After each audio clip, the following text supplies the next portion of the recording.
अवधूत चिंतन श्री गुरुवे रमो मानन पद्मार्क पाद पद्ममुपास्महे यत्सौरभं समाग्राह्य धावन्ते विबुधालयः श्रीदत्तं शरणं ममेति गदतो दत्तं सदा ध्यायतो दत्तेनायत चेतसः किमु भयं दत्ताय तुभ्यं नमः दत्ताजातमिदं चराचरमरं दत्तस्य धाम्नि स्थितं दत्तेनायत चेतसः किमु भयं भो दत्त कश्चित् परः श्रीपाद श्री नरसिंहाख्यम् औदुम्बरनिकेतनं नृमणिं सद्गुरुं वन्दे नरभावविमोक्तये वासनाबीजनाशाय वाणिजाड्यनिवारणे अन्तस्तमोहपहन्त्रे च वासुदेव नमोस्तुते ब्रह्मोजसा भूषितभव्यभालम् दिव्योजसा दीप्तविशालनेत्रम् शान्तिप्रदं यस्य मुखारविन्दं गङ्गावधूतं प्रणतोऽस्मि सदाशिवसमारम्भां श्रीशङ्कराचार्यमध्यमाम् अस्मदाचार्यपर्यन्तां वन्दे श्रीगुरुपरम्पराम् विरलो रङ्गनिहारो विरलो रङ्गनिहारो आनन्दमङ्गलो विरलो रङ्गनिहारो आनन्दमङ्गलो विरलो रङ्गनिहारो आनन्दमङ्गलो विरलो रङ्गनिहारो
वांछा कल्पतरु भक्तवत्सल शरणागत वत्सल दीनबंधु दया सिंधु कृपा सिंधु अनंत गुणगण निलय अखिल हे प्रत्यनी परात्पर पर ब्रह्म सर्वात्पर सर्वेश्वर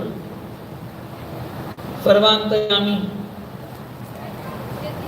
अनंत कोटि ब्रह्मांड नायक श्री सद्गुरुदेव भगवान की अतिशय અને અહેતુકી કૃપા કરુણાથી પાવનકારી એવા ફાલ્ગુન માસના શુક્લ પક્ષની ચતુર્થી દિવસે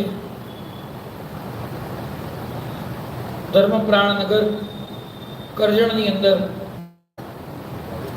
આપણને સૌને માનવ જન્મનું સર્વોત્કૃષ્ટ ફળ સત્સંગ ગુરુ મહારાજના અનન્ય કૃપા પાત્ર ભક્ત જે ગુરુ મહારાજના બાળક બનીને રહ્યા એવા પરમ આદરણીય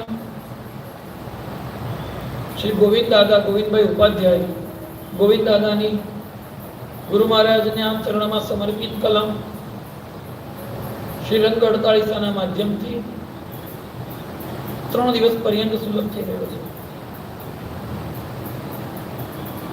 ગઈકાલે આપણે 15-16 પંક્તિઓ ઉપર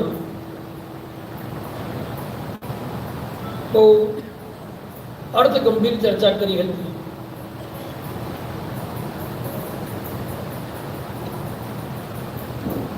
બે દિવસનો સમય છે, છતાં આ કેવું કેમ જરૂરી છે?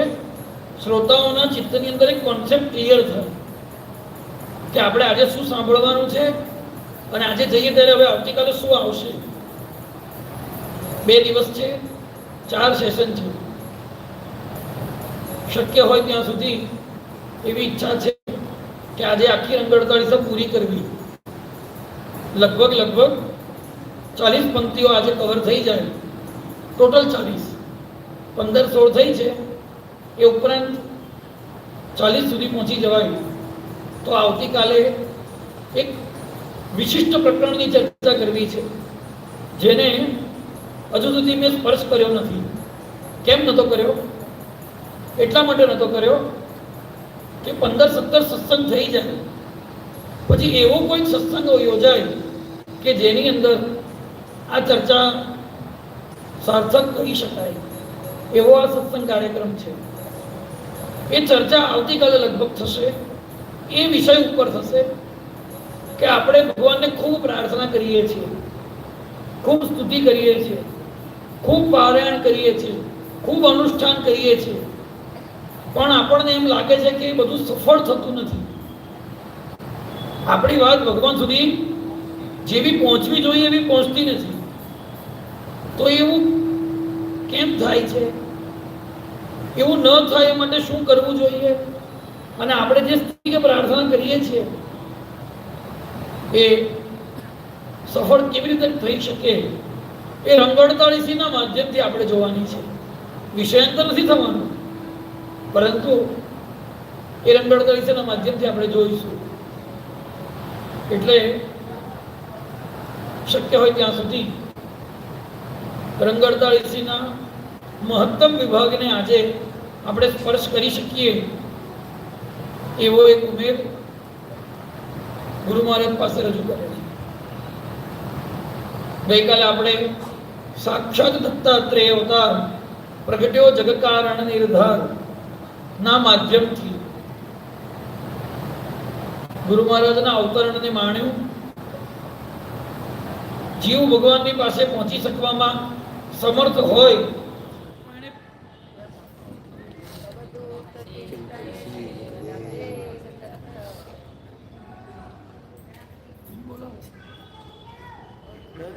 દત્ત બોલો આનંદ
જેવી રીતે ભગવાન અત્રેન સેવા પર કૃપા કરીને પ્રગટ થયા, એ જ પ્રકારે ભગવાન વિઠ્ઠલ રૂકમણી પર કૃપા કરીને પ્રગટ થયા. સાક્ષાત દત્તાત્રેય અવતાર પ્રગટ્યો જગ કારણ નિર્ધાર ના માધ્યમથી જ્યારે જીવ ભગવાનને પ્રાપ્ત કરવા માટે 5 પ્રકારના તત્વોનો ત્યાગ કરી શકતો નથી, ત્યારે ભગવાન એ જ 5 પ્રકારના તત્વોને પોતાની રીતે ગ્રહણ કરીને ધારણ કરીને અવતરિત થાય છે. અને અવતરણ દરેક કાળમાં, દરેક ક્રિયામાં, દરેક રૂપમાં, દરેક ગુણમાં પોતપોતાની રીતે ભિન્ન હોય છે. ભિન્ન એટલા માટે હોય છે કે જે રામાવતારમાં લીલા થઈ એ જ જો કૃષ્ણાવતારમાં કરવાની હોય તો પછી રામાવતાર અને કૃષ્ણાવતાર 2 અવતારનું પ્રયોજન શું છે? છતાં પણ પરસ્પર એ બંને અવતારોની લીલાનું સામંજસ્ય સચવાતું હોય છે. એવી જ રીતે શ્રીપાદ શ્રી વલ્લભ નૃસિંહ સરસ્વતી સ્વામી મહારાજ પૂર્વના જે 3 અવતારો થયા એના કરતા ઘણી અલગ પ્રકારની છતાં પણ એમની જોડે સામ્યતા ધરાવતું આ ચતુર્થ અવતારનું પ્રયોજન છે. જય દુઃખહારક રંગ દયાળ તું જ એક ભક્તન પ્રતિપાળ સાક્ષાત દત્તાત્રેય અવતાર પ્રગટ્યો જગ કારણ નિર્ધાર. ત્યાર પછી હવે વારા પરથી બધાએ પંક્તિ બોલવાની છે કે આપણે કઈ કઈ પંક્તિ પર ચર્ચા કરી ચૂક્યા. તો કોણ પહેલા બોલશે? બોલો.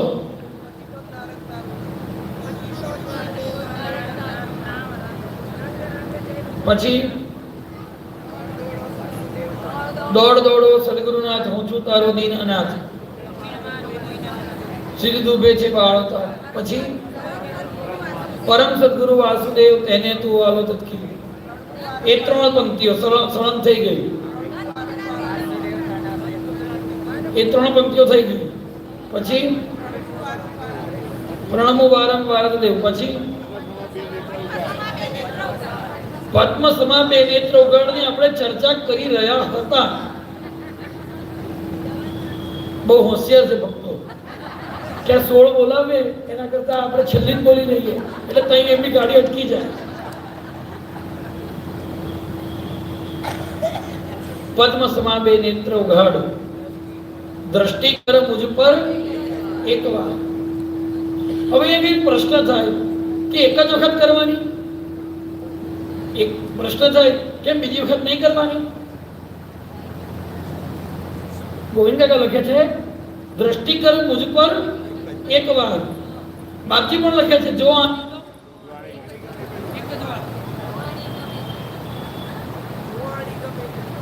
અમારી ભાષામાં બાપજી ગયા અને આવી ગયા, આવી ગયા અને પાછા ગયા.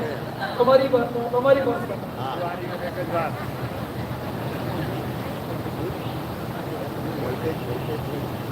તો અહીંયા આગળ એક પ્રશ્ન છે કે એક જ વખત કેમ કે છે? કોઈ પતિ પોતાની પત્નીને એવું કહે, અથવા તો કોઈ પત્ની પોતાના પતિને એવું કહે કે એક જ વખત મારી સામે જોજો પછી બીજી વખત ના જોશો, એવું કહે? એ શું કહે? મારા સિવાય બીજા કોઈની સામે ના જોશો, એવું કહે ને? પણ આ લૌકિક પતિ પત્નીની વાત છે. અલૌકિક જે નાથ છે, અલૌકિક જે સ્વામી છે એનું સામર્થ્ય એવું છે, અવધૂત એક વખત જેનો હાથ પકડે, અવધૂત એક વખત જેને પકડે એ પછી ડોલ પણ કેમ ના હોય, એ ડૂબે. હવે ક્યાં બોલે બાપજી? ગરુડેશ્વરમાં જ્યારે ગુરુ મહારાજ પધાર્યા ત્યારે કૂવામાંથી પાણી ખેંચતી વખતે ડોલને કૂવામાં ડૂબાડે છે. હવે ડોલ ડૂબે તો અંદર પાણી ભરે, પણ ડોલ ડૂબતી નથી. એટલે જોડે ઉભેલા સુમંત દાદાએ કીધું બાકી ડોલ ડૂબતી નથી. ત્યારે ગુરુ મહારાજ બોલ્યા અવધૂત જેને પકડે એ પછી ડોલ પણ કેમ ના હોય, એ ડૂબે. ગુરુ મહારાજ બોલ્યા છે કદાચ સિંહના પંજામાં આવેલો શિકાર છૂટી જાય પણ એક વખત અવધૂતના પંજામાં જે પકડાયો છે એ કદી છૂટી શકે? તો એક વખત પરમાત્મા જેને જોઈ લે છે કદી એનું વિસ્મરણ કરતા નથી.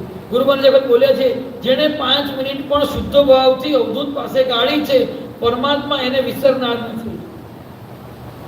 એનું અકલ્યાણ નહીં થાય. એટલે ગોવિંદ કાકા કહે છે, મને દ્રઢ વિશ્વાસ છે કે તમે એક વખત મારી સામે જોશો એટલે કાયમ માટે તમે મને તમારો કરી લેશો. પણ કેવી રીતે જુઓ? તો પદ્મ સમાબે નેત્ર ઉઘાડ. અને આપણે એ પણ ચર્ચા કરી ચૂક્યા કે પદ્મ જેવા કેમ કહ્યા.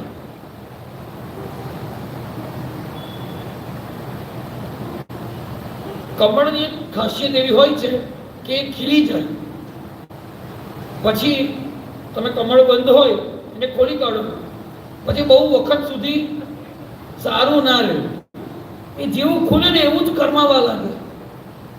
એમ જ મહારાજના નેત્ર પણ એવા છે કે એક વખત ખુલે પછી કેટલી વાર સુધી ખુલ્લા રહેશે એની કોઈ ગેરંટી નહીં. કેમ? કારણ કે નિજાનંદમાં મસ્ત છે, એટલે થોડીક જ વારમાં પાછા એ નેત્ર બંધ થઈ જાય. એ થોડીક વારમાં તમે મારી સામે જોઈ લો, તમે બહુ ઓછા બાહ્ય દેહાધ્યાસમાં આવો છો, બહુ ઓછા બહાર તમે બહિર્મુખ થાઓ છો. ગુરુ મહારાજ પ્રાય બિરાજતા હોય તો એક વખત દેવદત્ત કાકા બાદિયા દર્શન કરવા ગયા અને દર્શન કરીને પાછા જતા રહ્યા.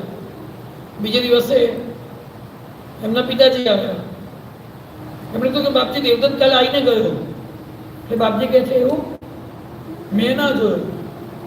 વસ્તી ભેગો આવે ને વસ્તી ભેગો જાય, મને શું ખબર પડે કે આવ્યો? એને કહે છે કે ફરી આવે. એટલે પાછા 2-3 દિવસ પછી આવ્યા. એટલે બાપજી કહે છે, ભલા માણસ વસ્તી ભેગો આવીને વસ્તી ભેગો જાય તો શું ખબર પડે? મોટેથી ગુરુદેવ દત્ત બોલે તો ખબર પડે કે હા તું આવ્યો છે. તો અહીંયા કહેવાનો તાત્પર્ય ગુરુ મહારાજનો એ છે કે સ્વતઃ સમાધિમાં બેઠેલા રહે છે. આપણે જ્યારે આર્ત થઈને બોલાવીએ, ભીડ પડી છે દોડો વહેલા નિજાનંદમાં મસ્ત, કયું ભજન? હા, તો એ આંખ ખોલીને નેત્ર ઉગાડીને આપણી સામે જુએ. એ નેત્ર ઉગાડીને આપણી સામે જુએ ત્યારે 4 પ્રકારના લાભ થાય છે. એમાં પહેલો લાભ છે, જ્યારે એની દ્રષ્ટિ કોઈ મરણાસન્ન જીવ ઉપર પડે છે તો એનું મૃત્યુ ટળી જાય છે. જ્યારે એની દ્રષ્ટિ કોઈ રોગી ઉપર પડે છે, કોઈ વિષયગ્રસ્ત ઉપર પડે છે, ત્યારે એ વિષયગ્રસ્તનો વિષય છૂટી જાય છે. અને ગઈકાલે આપણે એની પણ ચર્ચા કરી. 2 પ્રસંગ કાયમ કાકાનો જોયો. જ્યારે એની દ્રષ્ટિ કોઈ ઉચ્ચ કક્ષાના સાધક ઉપર પડે છે ત્યારે એને સાધનામાં સિદ્ધિની પ્રાપ્તિ થાય છે. અને આપણે ધ ફ્રી ઝોનનો પ્રસંગ જોયો. અમેરિકાના કેલિફોર્નિયાના ધ ફ્રી ઝોનનો પ્રસંગ યાદ છે? એક દ્રષ્ટિપાતથી ગુરુ મહારાજે એમને શસ્ત્રાર્થની અંદર કુંડળીની મહાશક્તિનું ભેદન કરાવીને સમાધિની 3 દિવસ 3 રાત સુધીની પ્રાપ્તિ કરાવી. હવે ત્રીજી વાત, જ્યારે એમની આ દિવ્ય દ્રષ્ટિ આપણા ઉપર પડે ત્યારે મૃત્યુ ટળી જાય એ અલગ મુદ્દો છે, સમાધિની પ્રાપ્તિ થાય એ બીજો એક અલગ મુદ્દો છે. પરંતુ જીવને પરમ કલ્યાણની પ્રાપ્તિ થાય, એનું શરીર બહુ સારી રીતે છૂટે, એમના દર્શન કરતા કરતા છૂટે અને એને કાયમ માટે ફરી પાછું આ જગતની અંદર આવવું ન રહે, એટલે કે મોક્ષની પ્રાપ્તિ થઈ જાય, પરમ સદગતિની પ્રાપ્તિ થઈ જાય, એવી એમની દ્રષ્ટિ છે. અને એ માટેનો બહુ સુંદર પ્રસંગ છે જેનાથી તમને સમજાય. અમદાવાદના મિલના માલિક શેઠ શ્રી કાંતિલાલ મુનશા, બહુ મહત્વપૂર્ણ પ્રસંગ છે, સમજવા જેવો. એ બાપજીના ભક્ત હતા. એ શ્રી શ્રી આનંદમય માંથી દીક્ષિત હતા, આનંદમય માના ભક્ત હતા. એક દિવસે હરિદ્વારની અંદર માના આશ્રમમાં હતા, સાંજે ફરવા માટે નીકળ્યા અને એક કુટિયાની અંદર એક મહાત્માને ભગવાનનું નામ લેતા લેતા શરીર છોડતા જોયા. એક મહાત્મા ભગવાનનું કીર્તન કરે છે અને કીર્તન કરતા કરતા જ એમનું શરીર છૂટી ગયું, એમનું મૃત્યુ થઈ ગયું.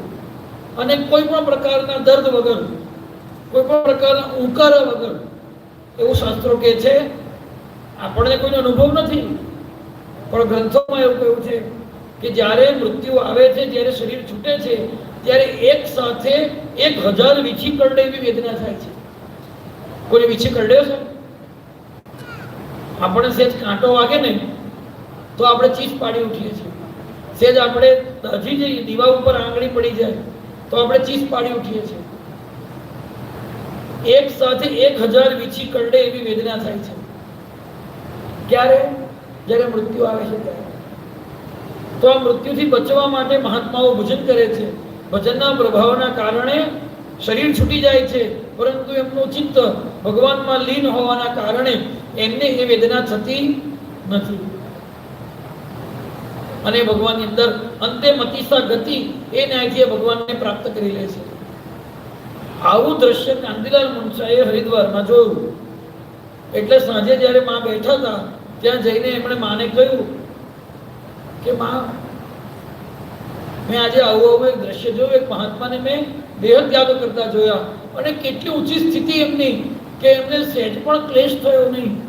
જેવી રીતે સાપ પોતાની કાંચળી ઉતારી દે એવી રીતે એમણે પોતાના શરીરનો, સ્થૂળ શરીરનો ત્યાગ કરી દીધો અને અત્યંત પ્રસન્નતાપૂર્વક ભગવાન નામ સંકીર્તન કરતા કરતા એમનું મૃત્યુ થયું.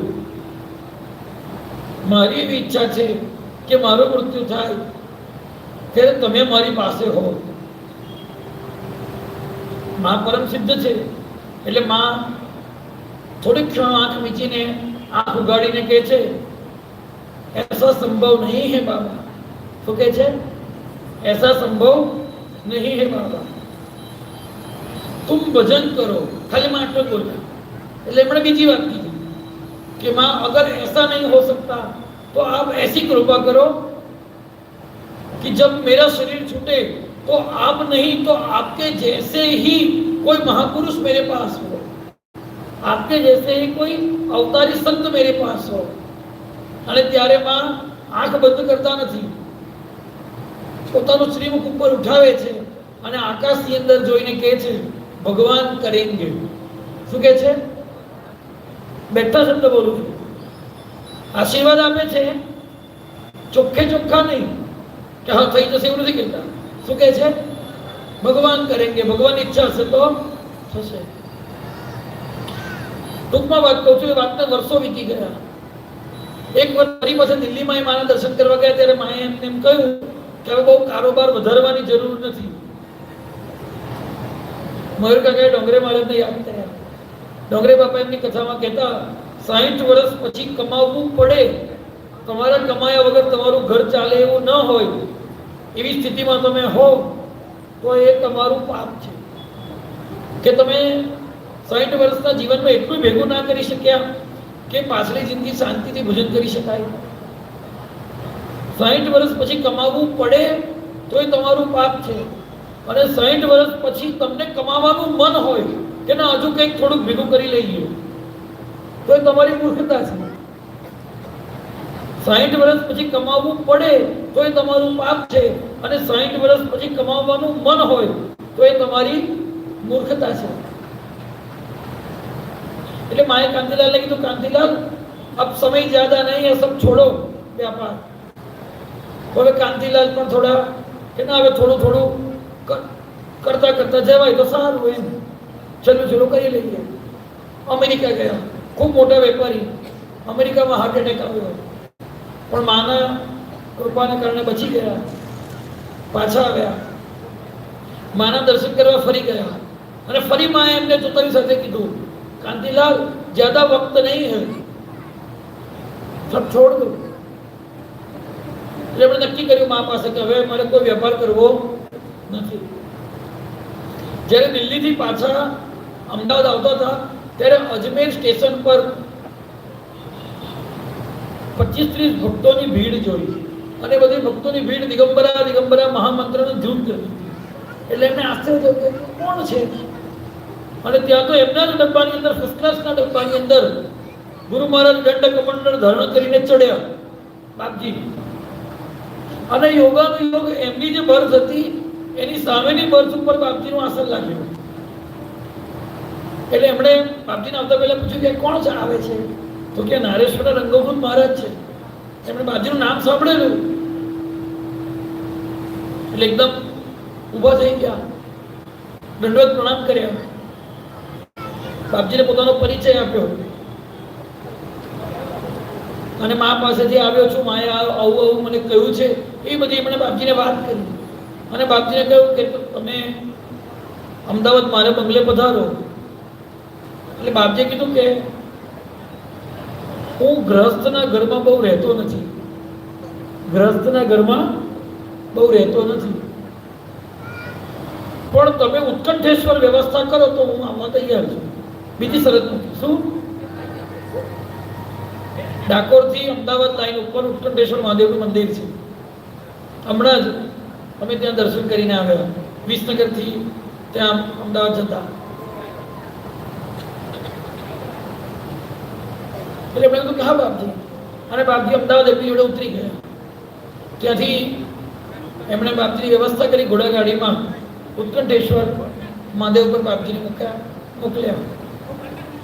લગભગ 20-22 દિવસ વ્યતીત થયા પછી સાંજે બાપજીએ એક માણસને અંગ્રેજીમાં એક કાગળ લખીને એમના બંગલે મોકલ્યો. એટલે એમના પત્નીએ અંગ્રેજી વાંચતા આવડે નહીં, ભાઈ શેઠ ક્યાં છે? ભાઈ શેઠ તો પૂના ગયા છે. પૂના જવા મોટરથી નીકળી ગયા હતા, કારણ કે એમને છેલ્લો એમનો કારોબાર વાઇન્ડઅપ કરવાનો હતો. પૂનામાં એક ફેક્ટરી ચાલતી હતી, તે આટોપવા ગયા હતા. કે બાપજી કાગળમાં એવું લખેલું કે પૂના જવાની જરૂર નથી, પણ અંગ્રેજીમાં લખેલું. આ બાજુ એ વડોદરા ક્રોસ કર્યું ને એમને ફરી એટેક આવ્યો, એટલે પૂનાનો પ્રોગ્રામ કેન્સલ કરીને પાછા અમદાવાદ આવ્યા. જેવા ઘરમાં આવ્યા એવો બાપજીનો પેલો કાગળ એમણે વાંચ્યો, એટલે એમને ખ્યાલ આવી ગયો કે હવે મારો માએ કહ્યું હતું કે જ્યાદા વખત નહીં છે, અંત સમય નજીક છે. એટલે ઘરનાએ કીધું કે તમને એટેક જેવું લાગે છે, આપણે મારે દવાખાને જવું નથી. એ જમાનાનો મિલનો માલિક શ્રીમંત વ્યક્તિ, એટલે એના છોકરાઓએ શું કર્યું, એમના ઘરને હોસ્પિટલમાં કન્વર્ટ કરી દીધું. એટલે અમદાવાદના સારામાં સારા ડોક્ટરો એમના બંગલે આવી ગયા અને એમના ત્રીજા માળ પર એ જમાનામાં ઇમરજન્સી, અત્યારે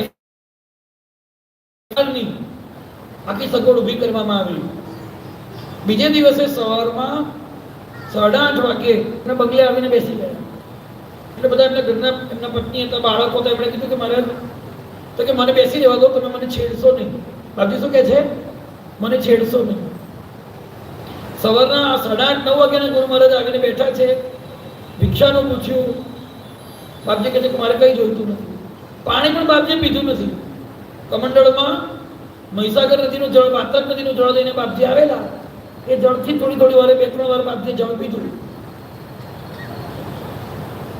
બપોરના 3 વાગ્યા અને ત્યારે ગુરુ મહારાજે આજ્ઞા કરી કે ડોક્ટરોને રૂમમાંથી કાઢી મૂકવામાં આવે, એમના ઉપર જે કંઈ લગાડ્યું છે તે બધું લઈ લેવામાં આવે.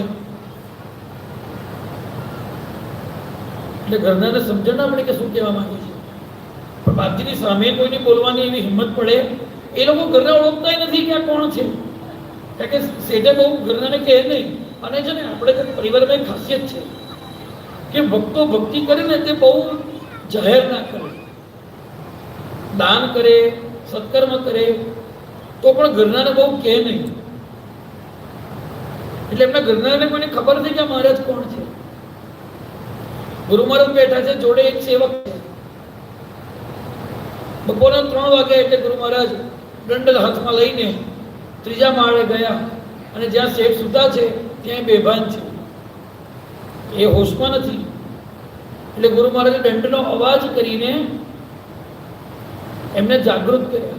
એટલે તે વખતે ત્યાં એ વખતના સ્પેશિયાલિસ્ટ 2 ડોક્ટરો હતા. એમણે કીધું કે અમે છેલ્લા 8-10 કલાકથી ટ્રીટમેન્ટ કરીએ છીએ, એ ભાનમાં આવ્યા નથી, તમે દંડો ઠોક્યો ને ભાનમાં કેવી રીતે આવી ગયા? એટલે ગુરુ મહારાજે મૌન રહેવાનો ઈશારો કરીને એમને બહાર જવા આજ્ઞા કરી અને શેઠ ભાનમાં આવ્યા. બાપજીને સામે આવેલા જોયા, ખબર નહીં એમને બાપજી દેખાયા કે એ વખતે બાપજીની અંદર શ્રી શ્રી આનંદમય માના દર્શન થયા. એ તો એ શેઠ જ જાણે, પણ એમણે 2 હાથ જોડ્યા. માત્ર એમની આંખમાંથી અશ્રુ પ્રવાહિત થઈ રહ્યો છે અને ત્યાં ગુરુ મહારાજ માત્ર ઓમ ઓમ ઓમ પ્રણવનો નાદ 7 વખત કરે છે. અને શેઠે દેહ વિસર્જન કર્યું. એમનું શરીર છૂટી ગયું. ગુરુ મહારાજનું શરીર છૂટી ગયું એટલે ત્યાંથી નીકળી ગયા અને આગળ સ્નાન ઇત્યાદિ જ્યાં કર્યું હશે ત્યાં કરીને એમની યાત્રા, એમનો પ્રવાસ જે તરફનો હશે તે તરફ ગયા. બીજી તરફ એ વખતે શ્રી શ્રી આનંદમયીમાં દેહરાદૂનમાં બિરાજતા. એ વખતે માએ એમના નજીક જે બેઠેલા ભક્તો હતા, એમની નજીક જે સેવિકાઓ હતી, બ્રહ્મચારીણીઓ હતી, એમને એટલું જ કીધું, કાંતિલાલ ચલે ગયે. એ સમય શું કે છે માં? કાંતિલાલ ચલે ગયે. હવે શું ઘટના બને છે જુઓ. જ્યારે શેઠની ઉત્તર ક્રિયા બધી પૂરી થઈ,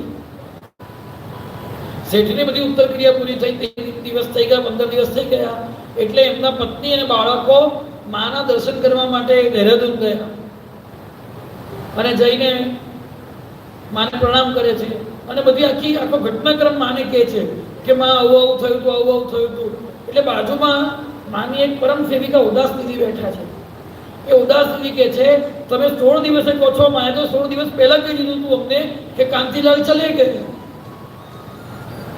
પણ આ બધી વાત માએ કહી નથી. કઈ વાત? આવી રીતે બાપજી આવ્યા, બાપજીએ કાગળ આપ્યો અને પછી બાપજી જાતે એમના અંત સમય આવીને ઊભા રહ્યા. આ બધી વાત કાંતિલાલના પત્ની માને કહી રહ્યા છે. એમની વાત કહેવાની પૂરી થઈ ત્યારે માં ફરી પાછા આકાશની સામે દ્રષ્ટિ કરીને એટલું જ બોલ્યા કે ભગવાન કા કામ ભગવાન ને કર દિયા. ભગવાન કા કામ ભગવાન ને કર દિયા.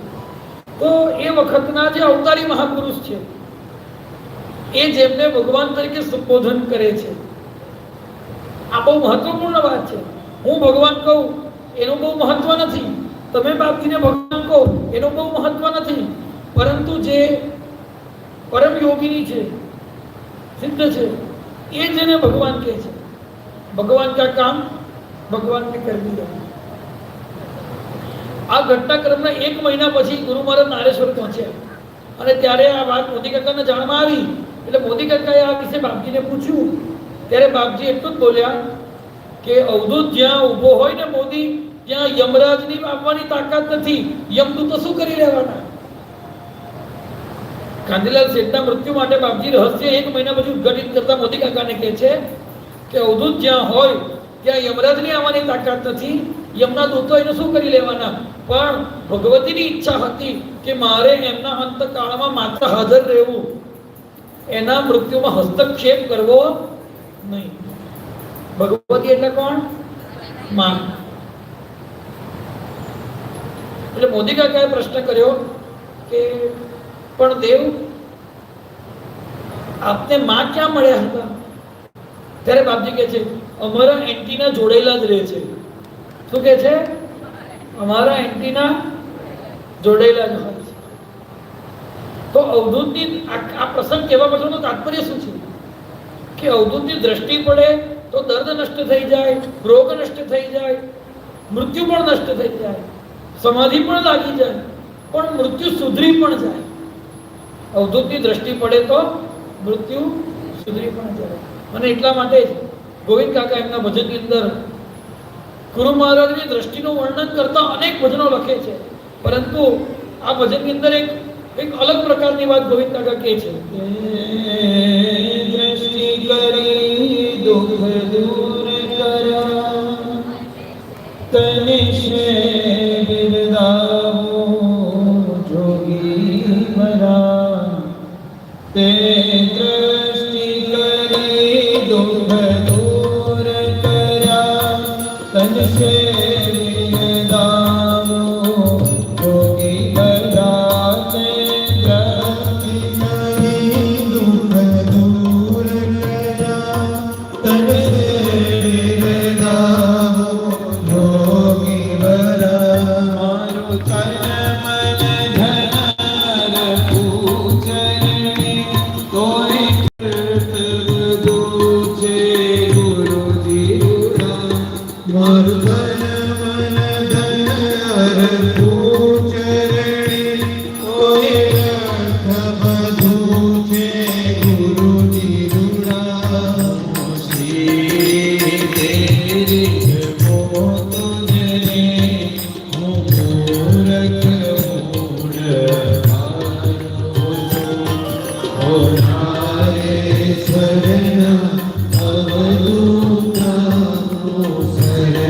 તમારી આવ્યો છું. ભટકી ભટકી થાક્યો જગમાં, તારા ચરણ વિના આવ્યો છું. ભટકી ભટકી થાક્યો જગમાં, તારા ચરણ વિના આવ્યો છું. કંઈક ઉઠાયા છે, શરણે આવ્યા ને તાર્યા છે. કંઈક ઉઠાયા છે, શરણે આવ્યા ને તાર્યા છે. અભિમાન મૂકી શરણે આવ્યા ને આવ્યા તે અહીં આવ્યા છે. અભિમાન મૂકી શરણે આવ્યા ને આવ્યા તે અહીં આવ્યા છે. આજ બની માનવ ભમરો, તારા ચરણ કમળમાં આવ્યો છું. ઓ નાને ચરણ અવધૂતા, શરણ તમારે આવ્યો છું.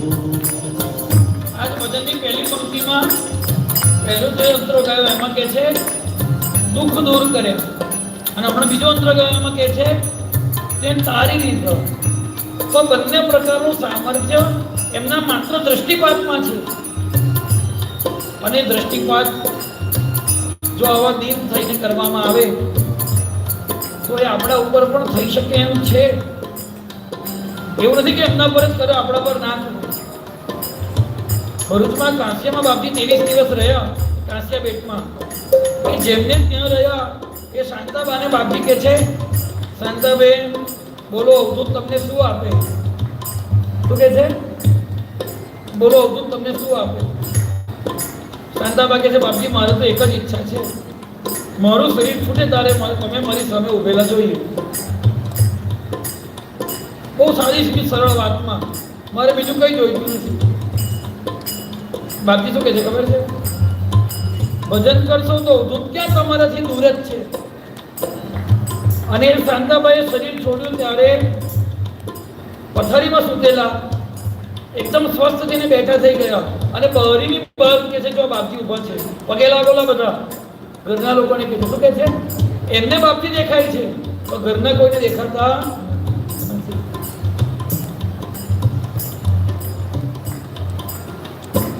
જેણે ગુરુ મહારાજની સેવા કરી છે એનું મૃત્યુ વિસુ દાદાના ધર્મપત્ની કાંતાબા, એમનું જ્યારે દેહાવસાન થયું ત્યારે એ વખતે રંગ મંદિરના પૂજારી રતિકાકાને સ્વપ્નમાં શું દેખાય છે કે દેવદૂતો વાતો કરે છે કે આપણે વિમાન અહીંયા નથી ઉતરવાનું. કેમ તો કે આપણે જવાનું લીલોડમાં છે, આપણે એમને લેવા માટે આવ્યા છે, નારેશ્વરમાં નથી ઉતરવાનું. લેવા જેને આવ્યા છે એના ઘરના નહીં, મંદિરના પૂજારીને સ્વપ્નમાં દેવદૂતો દેખાય છે કે આપણે લેવા માટે કોને આવ્યા છે કે બાજુના ગામમાં જવાનો છે.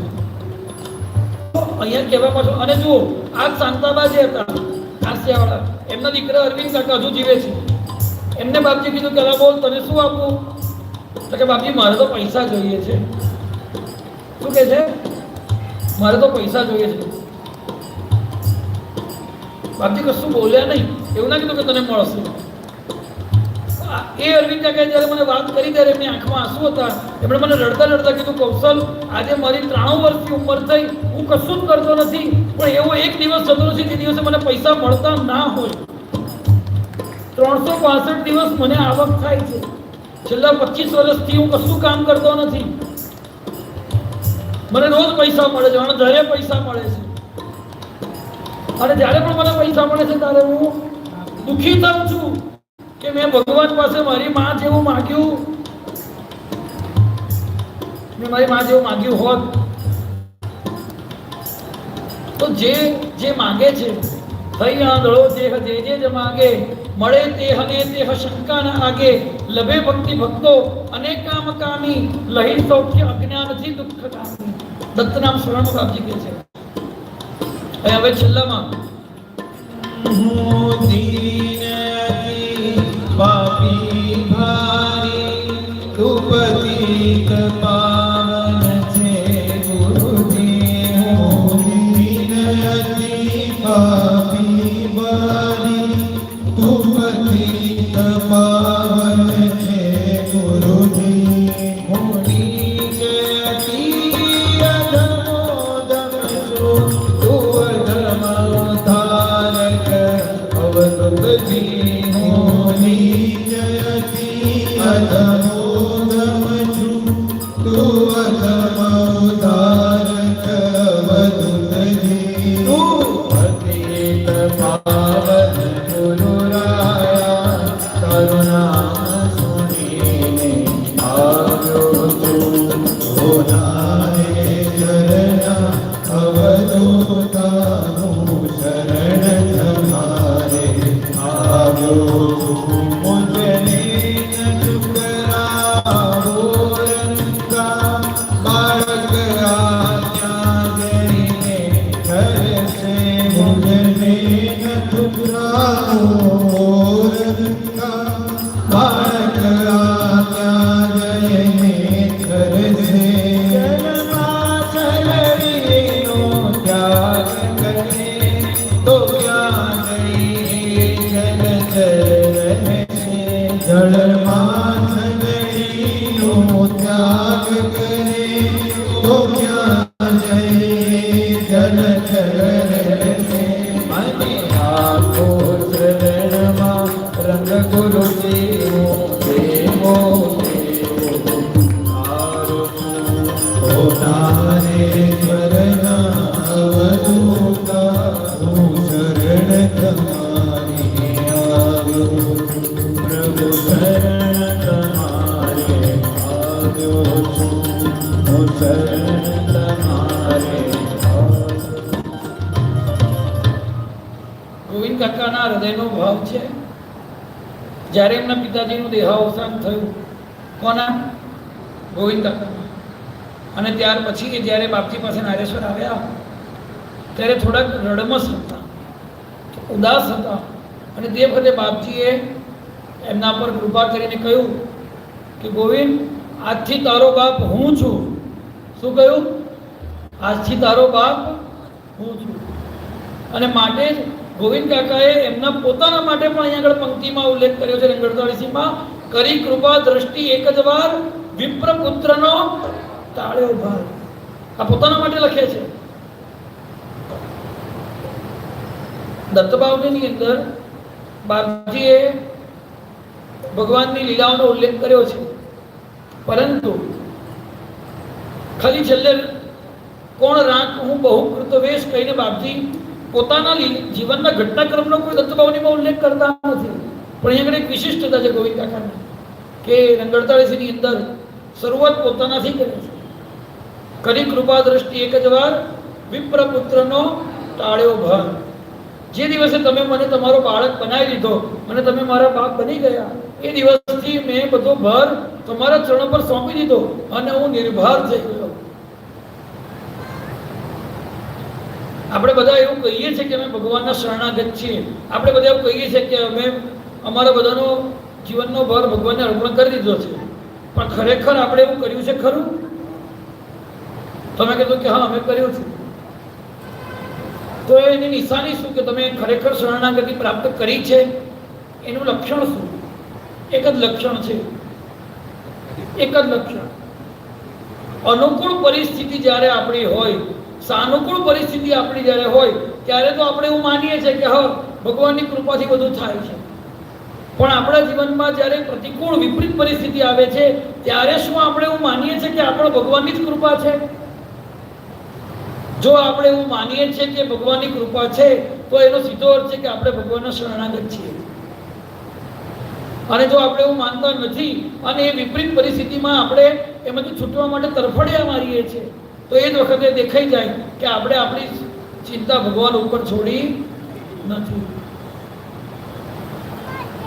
ગઈકાલે સવારમાં ચારે બાજુ વરસાદ હતો ગઈકાલે સવારમાં ચારે બાજુ વરસાદ હતો વડોદરામાં વરસાદ પડ્યો ભરૂચમાં પણ આગળ પણ સુરતમાં બહુ વરસાદ હતો, નારેશ્વરમાં પણ 2 ઝાપટા આવ્યા, સવારે 2:45 અને 8 વાગે. એટલે ઘણા બધા મને કહેવા લાગે બહુ વરસાદ પડશે તો શું, બહુ વરસાદ પડશે શું કરશે. જો ભાઈ, આ કાર્યક્રમ મારો નથી, આ કાર્યક્રમ દાયમા સાહેબનો નથી, આ કાર્યક્રમ મિશનનો કાર્યક્રમ છે. કારણ કે આપણો દરેક કાર્યક્રમ સત્સંગ અવધૂત મિશનના શીર્ષક હેઠળ થાય છે. હવે કાર્ય મિશનનું કામ ગુરુ મહારાજનું છે, એમને નહીં કરાવવું હોય, વરસાદ પાડશે, મંડપ પલળશે ને કેન્સલ થશે, આપણે શું ચિંતા? આપણે જેમ બપોરે જમીને સૂઈ જઈએ છીએ એમ સૂઈ જઈશું. અને દાયમા સાહેબ એમનું કન્સ્ટ્રક્શનનું કામ તો ચાલુ જ છે, એમને કોઈ ફરક પડવાનો નથી. દેવનું કામ છે, દેવને કરાવવું હશે તો કરાવશે. આવી દ્રઢ પ્રતીતિ જો આપણા ચિત્તમાં છે તો શું બને? બધે જ વરસાદ પડે પણ કરજણમાં છાંટાઈ ના પડે. અત્યારે ગરમી લાગે છે, કુલર બીજા મંગાવવા પડે. પણ જો આપણે એમ માને કે ના, મારા કાર્યક્રમમાં ના પડવો જોઈએ, એટલે પછી બાધા માનો કે વરસાદ ના પડે તો હું આ ધરાવીશ, પેલું કરીશ. આ બાધા માનવી, એના ઉપર આપણે અમદાવાદમાં ચર્ચા કરી હતી ગયા વર્ષે આ સમયે. કયા કાર્યક્રમમાં? પ્રભાતિયાના કાર્યક્રમમાં. બાધા માનવી ખોટી નથી, ગયા વર્ષે આ સમયે 16માં ચર્ચા કરી હતી. પરંતુ બાધા માનવી એ અપૂર્ણ શરણાગતિનું લક્ષણ છે. શરણાગતિ પુષ્ટ નથી, માટે આપણે બાધા માનીએ છીએ. આપણને વિશ્વાસ થોડો ઓછો છે કે મારું કામ થશે. પણ જ્યારે દ્રઢતા હોય કે મારું કામ નથી, દેવનું કામ છે અને દેવને કરાવવું હશે તો થશે. અને કદાચ માની લો કે બહુ વરસાદ પડે અને કાર્યક્રમ ન થઈ શકે તો ભગવાનની ઈચ્છા નથી, તો પછી મારે શું કરવા આગ્રહ રાખવો? વાત ખ્યાલમાં આવે છે? તો અનુકૂળ પરિસ્થિતિમાં ભગવાનની કૃપાને જોવી અને પ્રતિકૂળ પરિસ્થિતિમાં ભગવાનની કૃપાનું દર્શન ન કરવું, આ શરણાગતિ નથી. પરંતુ ગમે તે પરિસ્થિતિની અંદર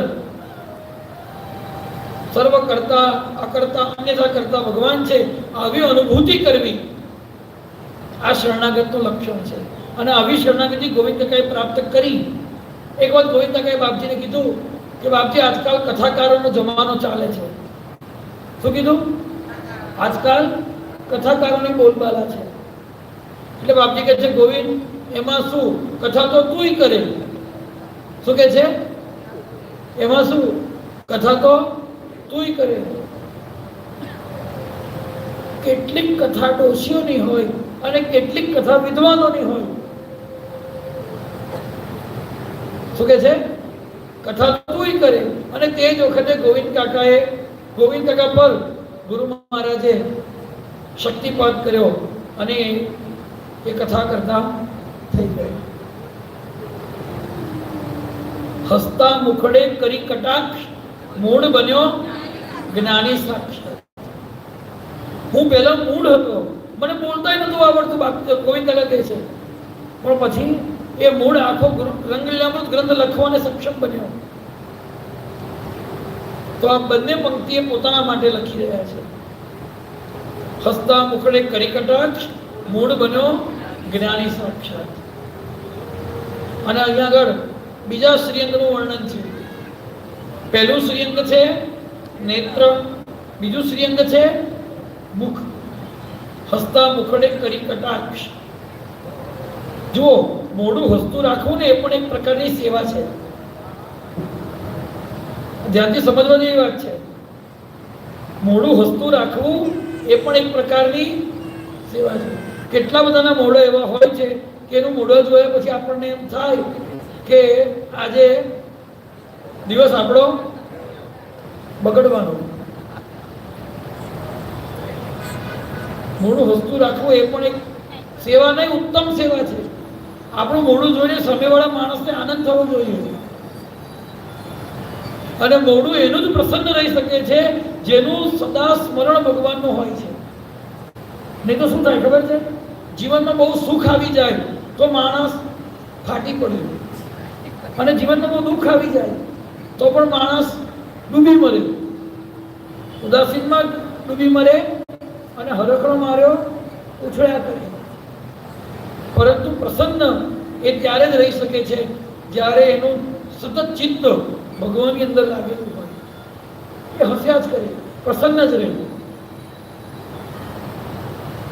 હસતા મુખડે કરી કટાક્ષ, મૂળ બન્યો વિનાની સાક્ષાત. એ કેવું હસે છે, દાંત કાઢીને હસતા નથી, હાસ્યાસ્પદ હસતા નથી.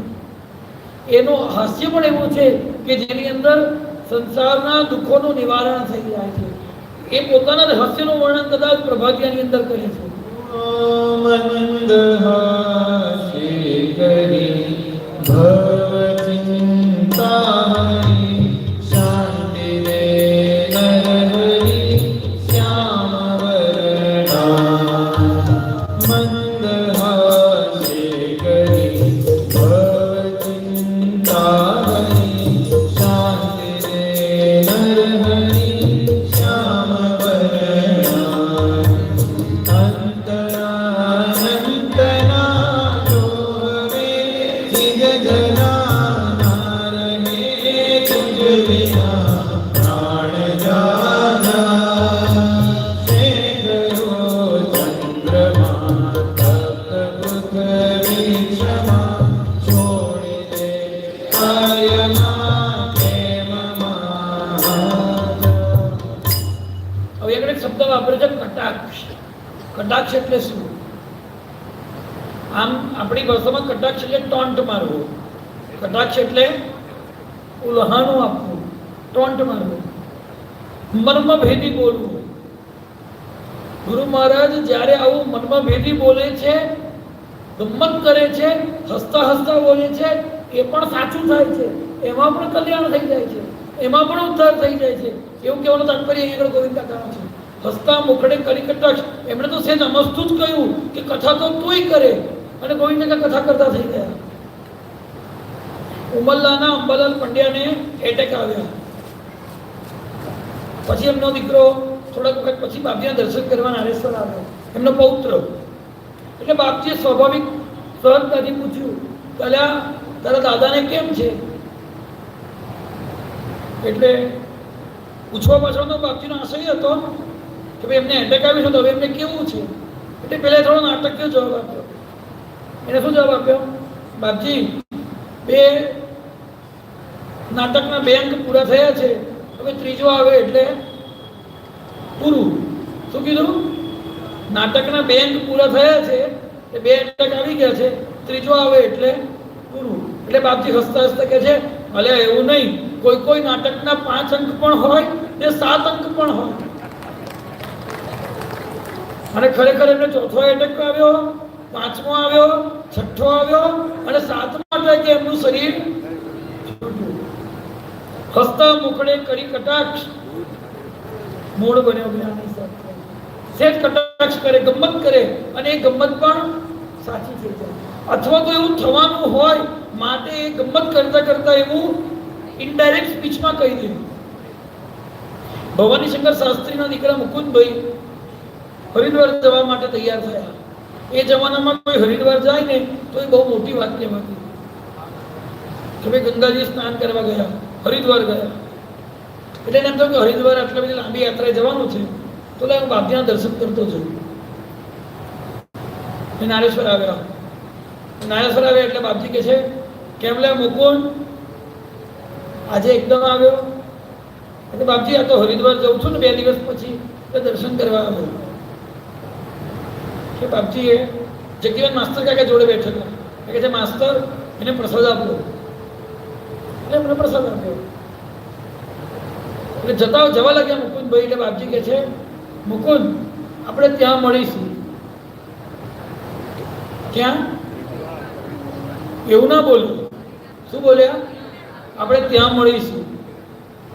એટલે મુકુંદ કાકાને કે બાપજી આમ બોલ્યા જ કરતા હોય છે. એમણે બહુ ધ્યાન ઉપર લીધું નહીં. ખરેખર બાપજી ગમ્મત જેવું જ કર્યું હતું કે આપણે ત્યાં મળીશું. હવે હરિદ્વાર ગયા. હરિદ્વારમાં ગંગાજીમાં સ્નાન કર્યું. આપણે શું માનીએ કે ગંગાજીમાં સ્નાન કરવાથી શું ધોવાઈ જાય? કપડા ધોવાઈ જાય, પાપ ધોવાઈ જાય. કોણે જોયા? ગંગાજીમાં આવાથી પાપ ધોવાય છે, પણ ગંગાજી એના જ પાપ જુએ છે કે ગંગાજીમાં સ્નાન કરતા પહેલા સંકલ્પ લે છે કે હવે પછી હું જાણે જોઈને કોઈ પાપ કરીશ. મારા ઘરનું નથી કહેતો, ગંગા સ્નાનનો સંકલ્પ છે ને, નર્મદા સ્નાનનો સંકલ્પ છે, સંકલ્પમાં આવું આવે છે કે હવે હું પાપ નહીં કરું એવો સંકલ્પ લઈને સ્નાન કરે છે. એના બધા પાપ ગંગાજી ધોઈ દે છે. એટલે મુકુંદભાઈએ સ્નાન કર્યું, સ્નાન કરીને પવિત્ર થયા અને બહાર આવ્યા ત્યારે એક ગાંડા જેવો બહુક જેવો લાગતો વ્યક્તિ અચાનક એમને અડવા માટે આવ્યો, એમની નજીક આવી ગયો. એટલે એમણે એને આગો રે, ચાલ ભાગ અહીંથી, દૂર રહે. એમને મનમાં શું કે હું સ્નાન કરીને પવિત્ર થઈ ગયો છું, હવે હું કોઈને અડું આવા મેલા ગયેલા નહીં. એટલે એમણે એને ભગાડી દીધું. એમની હરિદ્વારની યાત્રા પૂરી કરીને એ પાછા આવ્યા. એટલે એમને એમ થયું કે ગંગાજળ લાવ્યો છું તો બાપજી માટે લઈ જવું. જુઓ, પહેલા ગંગાજીની યાત્રા કરનારા વ્યક્તિઓ બહુ પવિત્રતાપૂર્વક રહેતા હતા, જતા હતા, આવતા હતા. આજે તમે ટ્રેનની અંદર યાત્રા કરતા હો તો નાવ છો, સ્નાન કરો છો 24 કલાક, ખાવ છો ખરા પણ નાવ છો. પછી એવું ગંગાજળ તમે લાવીને મંદિરમાં કેવી રીતે આપી શકો? ઘણા એવું, અમે 4 ધામની યાત્રા કરી આવ્યા, એનું પાણી છે, બધા બોલે શું પાણી છે. એટલે હું એવું કહું કે દૂધ પી જા. ભગવાન પરમ પવિત્ર છે. ગંગા પાપ હરે શશી તાપ કલ્પનું દૈન્ય, ગુરુદન સંરક્ષણમાં હરે પાપ તાપને દૈન્ય. ગંગા સ્નાનથી વધુ યદ દર્શનથી પુણ્ય. એના દર્શન કરવાથી ગંગાજીમાં સ્નાન કરવા કરતા વધારે પુણ્ય મળે છે. આપણો ભાવ હોય એક અલગ વાત છે, પણ આપણી અંદર એટલી પવિત્રતા નથી હોતી કે આપણે મંદિરમાં પાણી આપવાને લાયક હોઈએ. એટલે મુકુંદ જગત બાપજી માટે થોડુંક ગંગાજળ લઈ જવું. એ ગંગાજળ લઈને નારેશ્વર આવ્યો. એમના મનમાં એવો ભાવ હતો કે હું બાપને ગંગાજળ આપીશ એટલે બાપજી ખુશ થઈ જશે કે આ. જેવા ગુરુમાનજી સન્મુખ આવ્યા અને ત્યાં જ બાપજી કહે છે, અરે મુકુંદ, તું તો ખરો ડોબોનો ડોબો છે. સામો મળું છું તો હડે હડે બધાના જેવું મને કરે છે. શું કહે છે? ખરો ડોબો છે, સામો મળું છું તો બધાની જેમ મને હડે હડે કરે છે. મુકુંદ કાકા કહે, તમે મને ક્યાં મળ્યા? તો બહુ પવિત્ર ને કે મને અડધા તું અભડાઈ જવાનો હતો. શું કહે છે? તો બહુ પવિત્ર ને કે મને અડધા તું અભડાઈ જવાનો હતો. આ નથી તું જ નહીં લે, જે ગંગાજળ આવ્યો તો એનાથી તું જ નહીં. અને ત્યારે એમને સ્ટ્રાઇક થઈ કે આ જે પેલો બાહુક જેવો લાગતો હતો તે બીજું કોઈ નહોતું પણ બાપજી જ એક રૂપે મને ત્યાં આગળ દર્શન આપવા માટે. કે પહેલા બોલે કે આપણે ત્યાં તો હસતા મુખડે કટાક્ષ કરે, પણ એ ઘણી વખત સમજણ પડે કે સમજણ ના પણ પડે. એક બધા ભવનશંકર શાસ્ત્રી દર્શન કરવા આવ્યા. એમનું મૂળ વતન સોખડા ગામ. એટલે બાપજી કહે છે, શાસ્ત્રીજી સોખડે ક્યારે બોલાવો છો? હવે એમની મનમાં એવી ઈચ્છા હતી કે હું બાપજીને મારા ગામ બોલાવું, પણ બાપજી ઘરમાં રહે નહીં. એટલે ગામની બહાર એમનું ખેતર હતું, ત્યાં આગળ કૂવો ખોદાવેલો. તો ભાઈ ત્યાં આગળ બાપજી રહે ને કૂવામાંથી પાણીથી સ્નાન કરે અને એ પાણીનો પ્રયોગ બાપજીના કામમાં આવે. તો કૂવો ખોદાવ્યો પણ એમાંથી પાણી નીકળ્યું નહીં. બહુ જ ઊંડો કૂવો ખોદ્યો પણ પાણી નીકળ્યું નહીં. એટલે થોડો દુઃખી પણ ખરા મનમાં. આમંત્રણ આપવું છે પણ કહી શકતા નથી. ગયા છે આમંત્રણ આપવા માટે પણ કહી શકતા નથી. કેમ? તો એ બધું પાણી નીકળતું નથી, બાપજીને કેવી રીતે બોલાવું? હવે અહીંયા આગળ આવ્યા છે આમંત્રણ આપવા પણ કહેવાતું નથી. એટલે બાપજી સામેથી કહે છે, શું શાસ્ત્રીજી સોખડે ક્યારે બોલાવો છો? તો જો મનમાં તો હતું જ કે બાપજીનું આમંત્રણ આપું પણ જીભ પડતી નથી. એટલે જે મનનું કારણ હતું તે એમણે કહી દીધું કે બાપજી મારે તો તમને આજે જ લઈ જવા છે, પણ શું કરું? જ્યાં તમને રાખવાના છે ને ત્યાં કૂવામાં પાણી આવતું નથી. એટલે બાપજી કહે છે બસ આટલી જ વાત, એ તો આવશે, ક્યાં આવ્યા વગર રહેવાનું છે. બાપજી શું કહે છે? પાણી ક્યાં આવ્યા વગર રહેવાનું જ છે. જ્યાં આ તરફ અવધૂત બોલે છે પાણી ક્યાં આવ્યા વગર રહેવાનું છે, એ જ મિનિટે કૂવામાં પાણી પ્રગટ થઈ ગયું. જ્યારે સોકડે ગયા ત્યારે કૂવો આખો પાણીથી ભરાયેલો હતો. એમણે સેવક એમના જે ખેતરમાં કામ કરનાર માણસે પૂછ્યું એટલે એકદમ પાણી કેટલા વાગે આવ્યું? તો કે પંડિતજી 12:30 ની આસપાસ એકદમ જ પાણીનો અવાજ આવવા માંડ્યો. તો કે એટલા જ વાગે મારે બાપજી જોડે વાત થઈ. આ તરફ અવધૂત બોલે છે કે તો આવ્યા વગર ક્યાં રહેવાનું છે. શાસ્ત્રીજીને એ વખતે એમ લાગતું હતું કે બાપજી બોલે છે કે આવશે, પણ એ જ મિનિટે એ જ ક્ષણે કૂવામાં પાણી પ્રગટ થઈ ગયું. હસતા મુખડે કરી કટાક્ષ. સીધે સીધું ન કે, કટાક્ષની અંદર કે. અને એટલા માટે એ કટાક્ષને સમજવા માટે પણ આપણી બુદ્ધિ જોઈએ. આપણી જો બુદ્ધિમાં અને મતિમાં ફેર છે. અને એટલા માટે ગોવિંદ કાકા કહે છે અલ્પમતિથી કરું સ્તવન સ્વીકારી સુખદેવ ભગવાન. ભગવાન તમે કૃપા કટાક્ષ કરો છો, પણ એ કટાક્ષને સમજવા માટે મારી બુદ્ધિ નથી.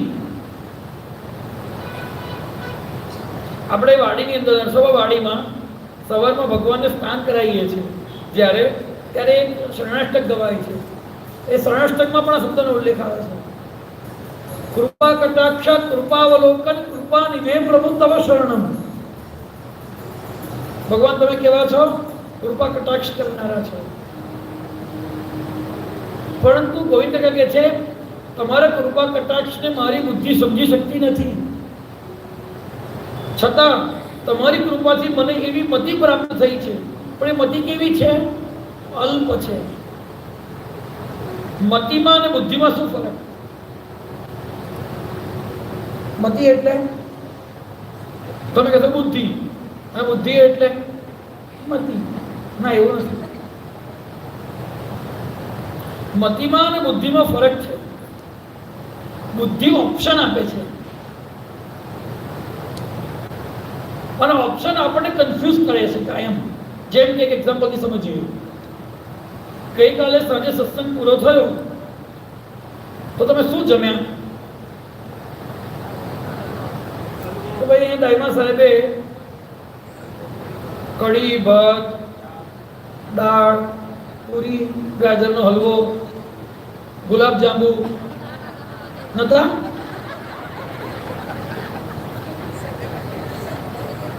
અલગ અલગ વસ્તુઓ રાખી હતી. બોલો, ખાધા પછી તો બોલો. હા, આટલા બધા ઓપ્શન હતા ખાવા માટેના. હવે કોઈએ 100 ગ્રામ હલવો ખાધો, કોઈએ 200 ગ્રામ ખાધો, કોઈની સારી કેપેસિટી હોય, ખાઈ શકતા હોય તો ખાવાનો. 500 ગ્રામ ખાધો, કિલો કોઈ ખાઈ શકે. તમને કોઈ ના પાડી? કોઈ ના પાડી કાલે? ના.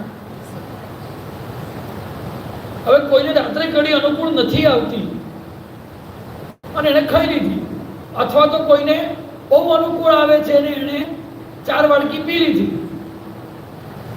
એને એવું કહેવામાં નથી આવ્યું કે ભાઈ તું 500 ગ્રામ ખાઈ જા, અને એને એવું કહેવામાં પણ નથી આવ્યું કે તું ના ખાઈશ.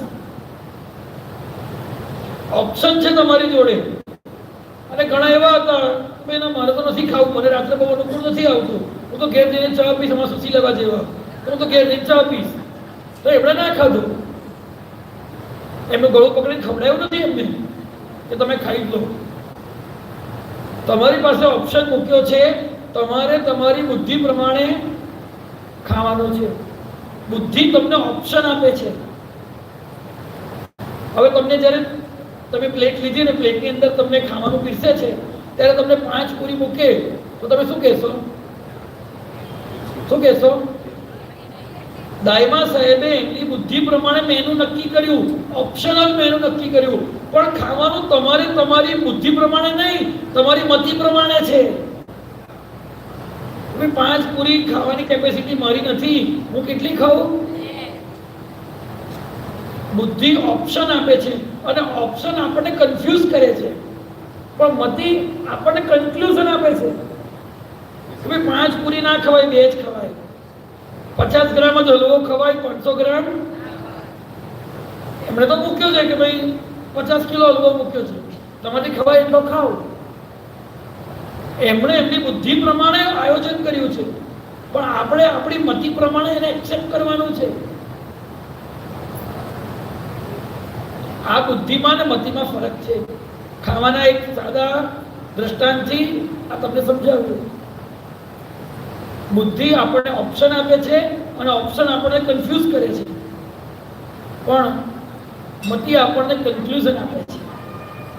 ગોવિંદ કાકા કહે છે મારી જોડે બુદ્ધિ નથી, મારી જોડે શું છે? મતિ છે. અલ્પમતિથી કરું સ્તવન, સ્વીકારી સુખદેવ ભગવાન. આ અલ્પમતિ મારી જે છે બાળકના જેવી છે, અને અલ્પમતિ હું તમારું કેવું સ્તવન કરું છું? તો ભજનની અંદર ગોવિંદ કાકા ગાય છે, શિશુના સ્નેહના વંદન સ્વીકારો રંગ ગુરુજી રે, સ્વીકારો રંગ ગુરુજી રે. શિશુના સ્નેહના વંદન સ્વીકારો રંગ ગુરુજી રે, સ્વીકારો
Hare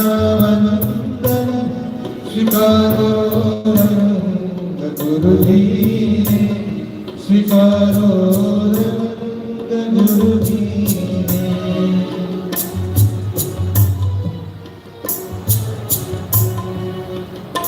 અલ્પમતિજી કરું સ્તવન સ્વીકારી સુખ દે ભગવાન. મારી મતિ ભલે અલ્પ છે, પરંતુ અમે શ્વાન શ્રીમંતના છીએ, માટે મોટા માણસના કૂતરાની અંદર પણ વિવેક હોય છે કે ક્યાં કેવી રીતે બેસવું જોઈએ. રસ્તા પર રખડતા કૂતરાનો એ વિવેક હોતો નથી, એવું જોવા મળે છે. તો રસ્તા પર રખડતા કૂતરાની અંદર એ મતિ નથી, જે મતિ શ્રીમંતના શ્વાનની અંદર છે. એ જ દ્રષ્ટિથી જે ગોવિંદ કાકા કહી રહ્યા છે, બાપજી મારી અંદર મતિ છે, બુદ્ધિ નથી. બુદ્ધિ ભલભલા મોટા મોટા દિગ્ગજો જોડે છે તે છ રહી, પરંતુ મારી જોડે એક નિર્ણયાત્મક મતિ છે. એ મતિથી હું તમારું સ્થાપન કરું છું, માટે તમે એનો સ્વીકાર કરો અને મને સુખ આપો. તો અહીંયા આગળ બે અંગોનું વર્ણન આપણે જોયું. પહેલા નેત્ર, પછી મુખ, અને હવે ચાર અંગોનું વર્ણન છે. એમાં ત્રીજું અંગ છે ભગવાનના શ્રી હસ્ત. એમાં ડાબા હસ્તની અંદર ધર્યું કમંડળ ડાબે હસ્ત કરવા શાંત જન્મના પાર. શાંતિ કમંડળ કરશો હોય, આ અડધી પંક્તિનો જ વિસ્તાર અહીંયા આગળ ધર્યું કમંડળ ડાબે હસ્ત કરવા શાંત જન્મના પાપથી કર્યો. તમે પોતાના વામ હસ્તમાં ડાબા હાથની અંદર કમંડળ ધારણ કર્યું છે. એનાથી શું થાય છે તો કે અનેક પ્રકારના પાપ તાપ સંતાપને નષ્ટ કરે છે.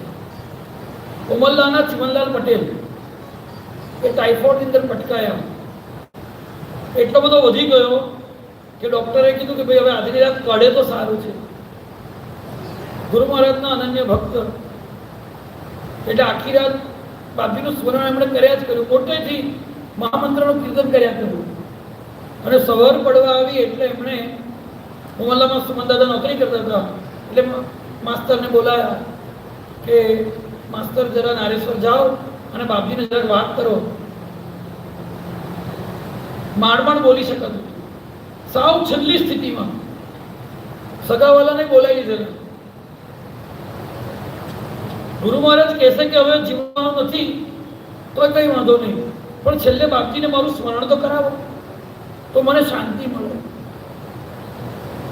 એટલે સવાર પડતા સુમન દાદા નારેશ્વર આવ્યા, સ્નાન કરીને ગુરુ મહારાજ પાસે આવ્યા અને બાપજીને આખી વાત નિવેદિત કરી કે આખી રાત સૂતા નથી બાપજી, અને આખી રાત મહામંત્ર બોલ્યા કર્યું છે, ભજન કર્યા કર્યું છે, અંતકાળ છે, શું કરવું જોઈએ? અને બાપજી કહે છે માસ્તર લાવો શીશી, આપણા છોકરા માટે નહીં કરીએ તો કોના માટે કરીશું? શું કહે છે બાપજી? લાવો શીશી, આપણા છોકરા માટે નહીં કરીએ તો કોના માટે કરીશું? અને કમંડળમાંથી જે નર્મદા જળ હશે એ નર્મદા જળ શીશીમાં ભરી આપ્યું અભિમંત્રિત કરીને, અને કીધું માસ્તર ખુલ્લા પગે જજો. શું કીધું? ખુલ્લા પગે જજો. કમંડળની અંદર રહેલા તીર્થથી શીશીની અંદર ભરી આપ્યું. સુમન કાકા ઉમલ્લામાં આવ્યા, પટેલને કમંડળ તીર્થ ધીરે ધીરે ધીરે કરીને પીવડાવવામાં આવ્યો. જે માણસ એક રાત કાઢે એવો નતો એ જ રાત્રે ગામમાં ફરતો થઈ ગયો. તીર્થ પ્રાશન કરતાની સાથે આજે પણ તીર્થનો એટલો બધો મહિમા છે કે પૂનમે સવારમાં અમારે ટેલર કાકાને લોકો ડોલો ને ડોલો ભરે છે. બીજું એક્સ્ટ્રા પાણી રેડી દીધું, મને કેમ આજે ખુશ થઈને કે એક્સ્ટ્રા પાણી રેડી દીધું. તો કેમ કે આ બાટલા ભરી જાય છે.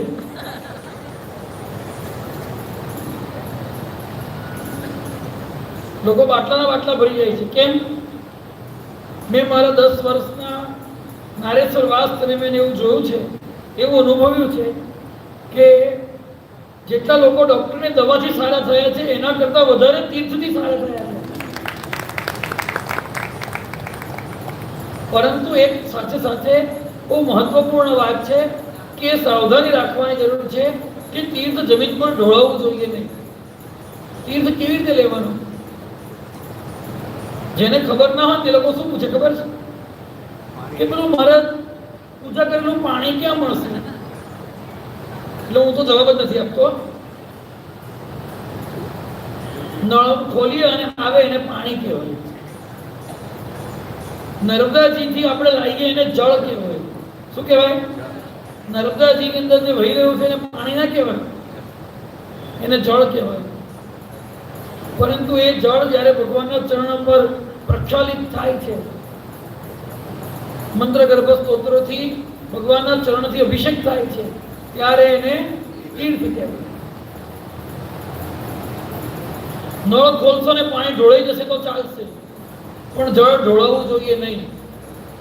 કદાચ જળ ઢોળાઈ જશે તો ચાલશે, પણ તીર્થ તો પુરાણોમાં એવું કહ્યું છે કે જ્યારે ભગવાનના ચરણોદકનું તીર્થ જમીન ઉપર પડે છે તો હનુમાનજી એને પોતાની જીભથી ચાટે છે. જો તમે તીર્થ જમીન પર ઢોળશો તો હનુમાનજીને જીભથી ચાટવું પડશે, તો એ દોષ કોને લાગશે? જેના કારણે ઢોળ્યો છે એને એકલાને નહીં, એ તીર્થથી અભિષેક કરનાર પર પણ દોષ લાગે છે. કેદાર કાકા તીર્થ વધારે ભરનાર પર પણ દોષ લાગે છે, અને એનો સંગ્રહ કરાવનારને પણ દોષ લાગે છે. આ વાત ખરેખર હસવા જેવી નથી. હું ઘંટા પાડું છું તો બધાને એવું લાગે કે હવે આ મોં પાડે છે. લોકો કેટલી શ્રદ્ધાથી તીર્થ ભરી જાય છે. તીર્થ શ્રદ્ધાથી ભરવાની ના જ નથી, પણ વાત શું છે, જેને તીર્થનો મહિમા નથી ને એવા લોકો શું કરે, જે કવાલીમાં તીર્થ ભર્યું હોય ને એ નળ ખોલીને નથી મોડું ધોવે, પ્રસાદ લઈને પછી નથી હાથ ધોઈ કરે. આવું થાય છે, જુઓ છો તમે. આ તીર્થની અવજ્ઞા છે. તીર્થ લેવાની સાચી પદ્ધતિ એ છે કે જે હાથમાં તીર્થ લેવાનું હોય, જમણા હાથમાં, એની નીચે ડાબો હાથ રાખવાનો, અને એ બે હાથની વચ્ચે એક વસ્ત્ર રાખવાનું. આમ જમણો હાથ, ડાબો હાથ, અને એની વચ્ચે એક વસ્ત્ર, અને પછી તીર્થ લેવાનું. એટલે કદાચ તીર્થ ઢોળાય તો વસ્ત્ર પર ઢોળાય અને વસ્ત્ર ઉપર સુકાઈ જાય. પણ તમે ટાઈટ જીન્સ પહેર્યું હોય, ટાઈટ ટી શર્ટ પહેરી હોય, શર્ટ પહેર્યો હોય તો આમ ઊંચો કરી શકો? પેન્ટ ખેંચીને ઊંચું કરી શકાય? એના માટે શું કરવું પડે? તમે જ્યારે નારેશ્વર આવો ત્યારે બહેનોએ સાડી અને ભાઈઓએ પીતાંબર પહેરવું પડે, તો તીર્થ લઈ શકાય. તીર્થ કેટલું લેવાય? તીર્થ કેટલું લેવાય? ગ્લાસમાં લઈને પીવાય? શરબત પીતા હોય એમ?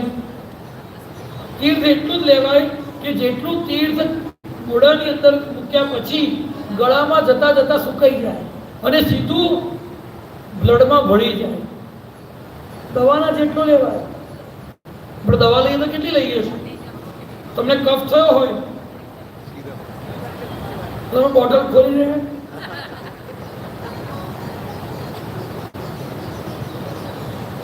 તીર્થ કેટલું લેવાય? દત્ત પાદો દત્ત તીર્થમ જઠરે ધારયામ્યહમ. હું એને જઠરમાં ધારણ કરું છું. જઠરમાં ધારણ કરું છું એટલે એ તીર્થ જઠરથી નીચે જવું ના જોઈએ, એનું મૂત્ર ના ભરવું જોઈએ, એ પાણીની જેમાં ભળવું ના જોઈએ, એટલું તીર્થ લેવાય. ત્યારે સાચા અર્થમાં તીર્થ પ્રાશન કર્યું કહેવાય. તો ભગવાનના કમંડળની અંદર આવું દિવ્ય તીર્થ છે. ભગવાનના કમંડળની અંદર આવું શાંતિરૂપી જળ છે. ભગવાનના ચરણ પરથી જ્યારે તીર્થ બને છે ત્યારે તીર્થને આ રીતે ધારણ કરવાથી એ શારીરિક વ્યાધિનો નાશ કરે છે, માનસિક વ્યાધિનો પણ નાશ કરે છે, અને આપણને ભગવાનની દ્રઢ ભક્તિ આપે છે. ધર્યું કમંડળ ડાબે હાથ, કરવા શાંત જન્મ ના પાપ. અને જમણે હાથે ધર્યો દંડ. અને શું કર્યું? દંડ લઈને કૂતરા ભગાડ્યા. શું કર્યું? ભૂત ભગાડ્યા. શું કર્યું? જમણે હાથે ધર્યો દંડ, આણ્યો કામ ક્રોધનો અંત.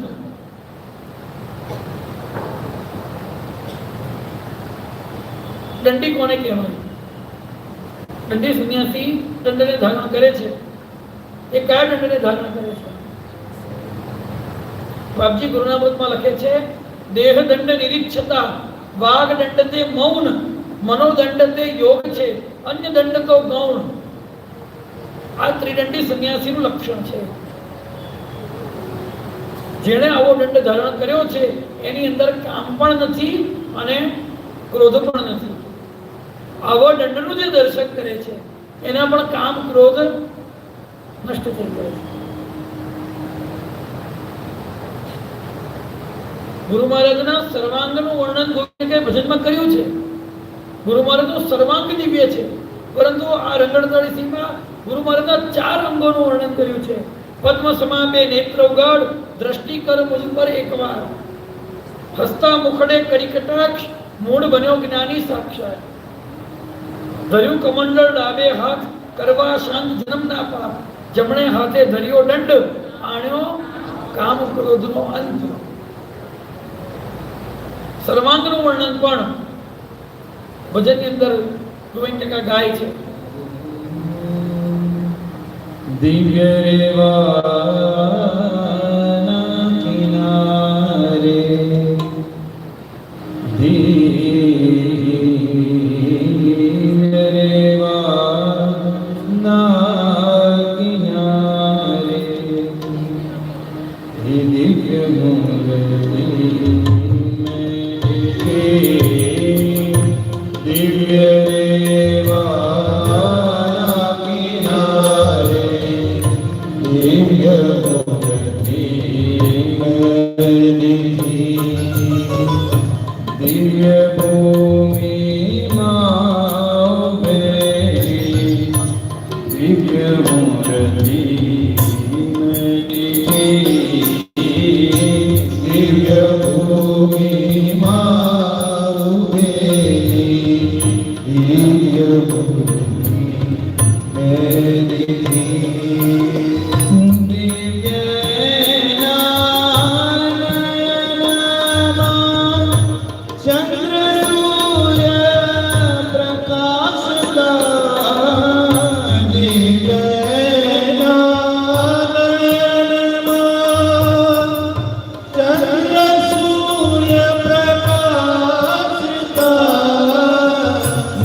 ખરેખર તો આ બધા ભાવ, આ બધા શબ્દો બાકીના જ છે.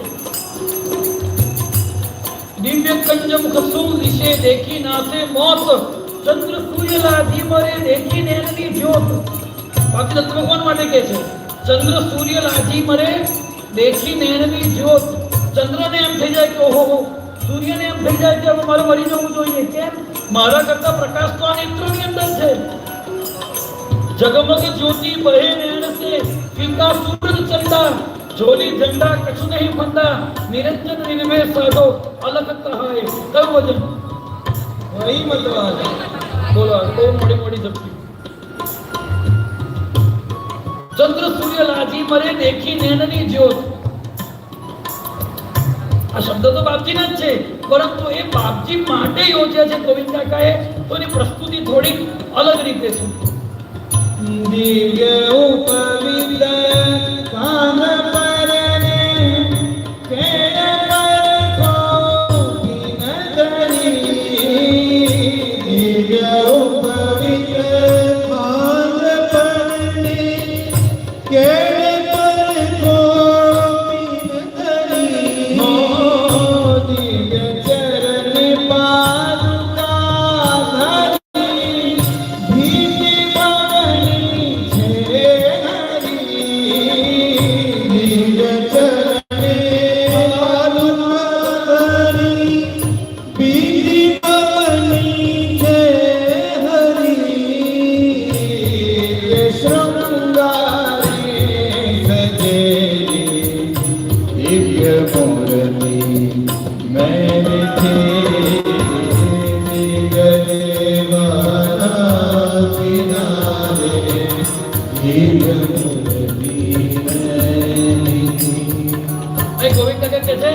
દિવ્ય શૃંગારે સજેલી.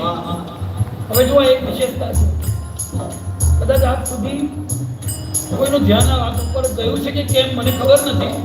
એવું તો ન કહી શકે કે કોઈનું ધ્યાન નહીં જ ગયું હોય, પણ બાપજીની એક વિશિષ્ટતા છે. એ વિશિષ્ટતા શું છે મયુર કાકા? બાપજીએ હમ કૃષ્ણ કૃષ્ણ કા ગાયેંગે ભજન એવું લખ્યું છે. ખેલ અખેલા ખેલેંગે. અખેલા એટલે હજુ સુધી કોઈએ કર્યું નથી એવું, હજુ સુધી કોઈ ખેલ્યો નથી એવો ખેલ. તમે બાપજીનો કોઈ પણ ફોટો જુઓ, આ રહસ્યની વાત કહું છું, તમે બાપજીનો કોઈ પણ ફોટો જુઓ, એ ફોટાની અંદર એકદમ ઓડ કોમ્બિનેશન જોવા મળશે, છતાંય બહુ સુંદર લાગશે. જેમ કે તમે આ ચિત્ર જુઓ છો ભગવાનનો, બાપજીએ શું વસ્ત્ર પહેર્યા છે? પહેર્યા છે દેખાય છે?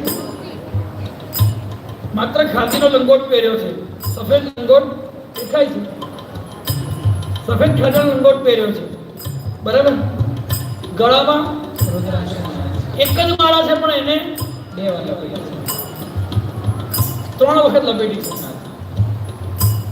ગળામાં રુદ્રાક્ષની માળા છે, તેને 3 વખત લપેટી છે. પણ 3 વખત લપેટી છે એટલે કેટલી લાંબી હશે? આટલી રુદ્રાક્ષની લાંબી માળા કોણ પહેરે? ત્રીજી વાર 2 હાથમાં તો પહેર્યા છે, પણ મણિબંધ તો પહેર્યા છે, પણ બાજુ બંને પણ પહેર્યો છે. હવે શૃંગારનો એક નિયમ છે કે વસ્ત્ર વગર ઘરેણા કોણ પહેરે? અચ્છા, એના કરતા પણ વધારે વિચિત્રતા, માથા ઉપર શેની ટોપી છે? શેની ટોપી છે? ઊનની ટોપી છે. માથા ઉપર શેની ટોપી છે?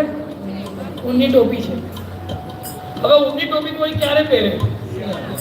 શિયાળામાં. હવે શિયાળામાં માથા પર ઊનની ટોપી પહેરે અને ઉઘાડો ફરે ખરો? આશ્ચર્યવાદ જેવી વાત છે, વિચિત્રતા જેવી વાત છે, એક ઓડ કોમ્બિનેશન છે. માથા પર આમ જનરલ એવું હોય કે આપણે ઠંડી લાગે એટલે આપણે પહેલા સ્વેટર પહેરીએ, પછી ટોપી પહેરીએ, અને ટોપી પછી પહેરી છે પણ કાનને અડધી, તો શું કરવા પહેરી? કોઈ પણ ફોટો બાપજીનો ઉચકીને જુઓ, જો એ ફોટાનું તમે થોડુંક બારીકાઈથી એનાલિસિસ કરશો તો એવું દેખાશે કે ગુરુ મહારાજે વાઘંબર પહેર્યું છે અને પાછો ઉપર મુગટ પહેર્યો હોય, ગોગલ્સ પહેર્યા હોય,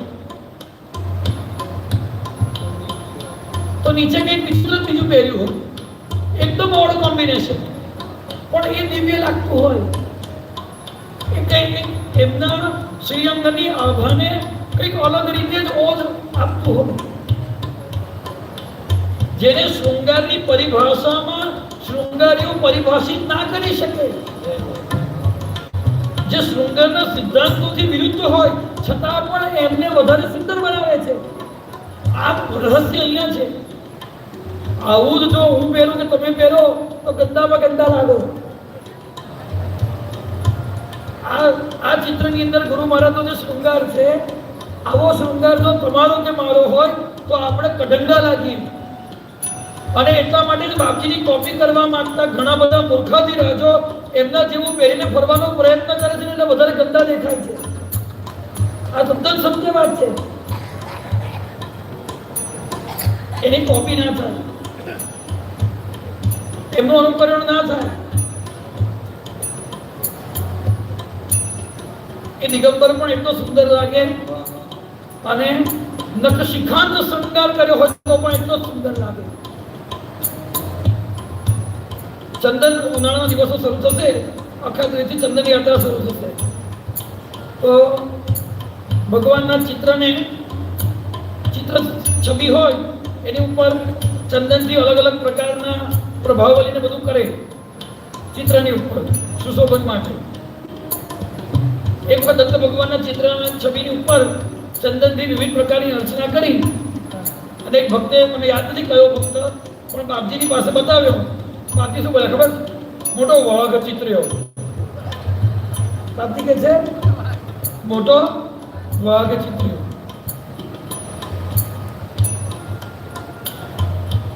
અને એ જ અવધૂત સર્વાંગી ચંદનનો લેપ પણ કરે. અહીંયાનો કહેવાનું તાત્પર્ય શું છે? એ પોતે આવું શા માટે કરે છે? એવું કહેવા માટે કરે છે કે ખરેખર સુંદરતા શરીરથી નથી, સુંદર શરીર નથી, સુંદર શરીરની અંદર રહેલો અવધૂત છે. જો એને જાણી લીધો છે તો પછી એ જે કંઈ શરીર ઉપર પહેરે કે ના પહેરે એ સુંદર જ છે. અને એને જાણ્યો નથી તો દુનિયાભરના રંગબેરંગી સાડીઓ પહેરો, દુનિયાભરનું સુગંધી લોંગ લાસ્ટિંગ પરફ્યુમ છાંટો, પરંતુ અંદર જો દુર્ગંધી મેલી હિલ ફૂલેલ સુગંધી પવિત્ર સુએ દબ્બી એ કયો પ્રાણી? મૂર્ખ પ્રાણી. પણ અંદર જો શાંતિ શીતળ અંદર ઓપે નિજ તણા દુઃખ કાપે રે, ત્યાગ વિરાગે રાજ કરે ને શ્વાસ શ્વાસ હરી જાપે રે. કયું ભજન? મન વડલાની શીતળ છાયા. જો એવો જોગી જંગલમાં વસે છે, એ જે પહેરે છે એ એના માટે શૃંગાર નથી, દિવ્ય શૃંગાર છે. એટલે કોઈ કહે છે દિવ્ય શૃંગારે સજેલું. દિવ્ય શૃંગારે સજેલી દિવ્ય મૂર્તિ મેં દીધી, દિવ્ય સેવાના કિનારે દિવ્ય મૂર્તિ મેં દીધી. શ્વાસે શ્વાસે દત્ત તેરી દિવ્ય ગુણ મુખથી બહે. શ્વાસે શ્વાસે દત્ત તેરી દિવ્ય ગુણ મુખથી બહે. કઈક જન્મોના કરેલા પાપ ત્યાં પળમાં ટળે. કઈક જન્મોના કરેલા પાપ ત્યાં પળમાં ટળે. કઈક જન્મોના કરેલા પાપ ત્યાં પળમાં ટળે.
અવધૂત એટલે અસ્તવ્યસ્ત નહીં.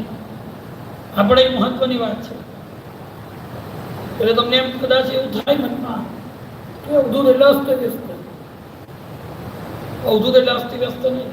આ અસ્તવ્યસ્તતા એણે હાથે કરીને ઊભી કરેલી છે. તેના માટે બે કારણ છે. એક તો એવું બતાવવા માંગે છે કે કોઈ વસ્તુથી શરીર સુંદર દેખાતું નથી. અંદર બેઠેલો ઈશ્વર સુંદર છે. જ્યાં સુધી એનું ઉદ્ઘાટન થયું નથી ત્યાં સુધી કોઈ શરીર સુંદર નથી. એ અસ્તવ્યસ્તતા હાથે કરીને ઊભી કરે છે. બાકી અવધૂત એટલે અસ્તવ્યસ્ત નહીં. બાપજી એવું કહેતા હતા કે જો પથારી કરીને તો ચાદર એવી રીતે પાથરવી કે કલ્ચરી ના પડે. બાપજીની સેવાની અંદર ચાદર એવી પાથરવી કે એની અંદર એક કલ્ચરી ના પડવી જોઈએ. જે વસ્તુ જ્યાં મૂકી હોય, માજીનો એવો સ્વભાવ કે જે વસ્તુ જ્યાં મૂકી હોય ત્યાં જ હોવી જોઈએ. મીઠાની જગ્યાએ મરચાં ડબ્બો હોય, મરચાંની જગ્યાએ ખાનો ડબ્બો હોય તો શું થઈ જાય? આજકાલ સમાજની અંદર મોડર્ન કિચનમાં લોકોમાં શું થઈ ગયું, એની જગ્યાએ મૂકાઈ ગયું. ના, એનો બહુ મોટો ફાયદો છે. આ જૂનવાણી વિચાર નથી. આ ખરેખર ઘડિયાળોની ભજન કરનારા લોકોએ શોધેલી ટેકનિક છે. તમે જે વસ્તુ જ્યાં મૂકતા હો ત્યાં જ તે વસ્તુ હોય. એના કારણે તમારા વ્યવહારની અંદર તમારું કામ એવું સરળ થઈ જાય છે કે તમારું મનથી ભજન ચાલ્યા કરે અને બહારથી વ્યવહાર ચાલ્યા કરે.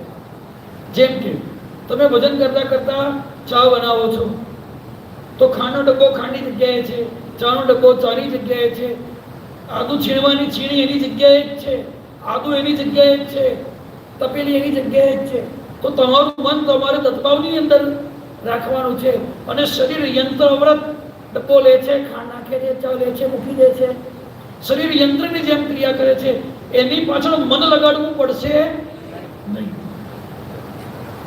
હવે માની લો કે ખાંડની જગ્યાએ મીઠાનો ડબ્બો મૂકાઈ ગયો અને તમે મને બાવણીમાં કરતા કરતા મીઠું નાખી દીધું તો ચા બનશે?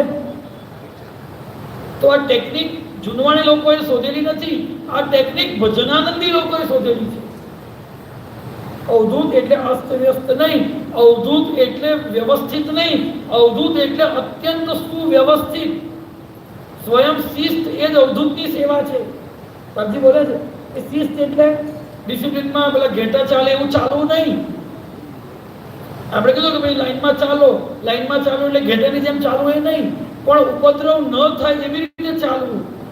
સ્વયં શિસ્ત એ જ અવધૂતની સેવા છે.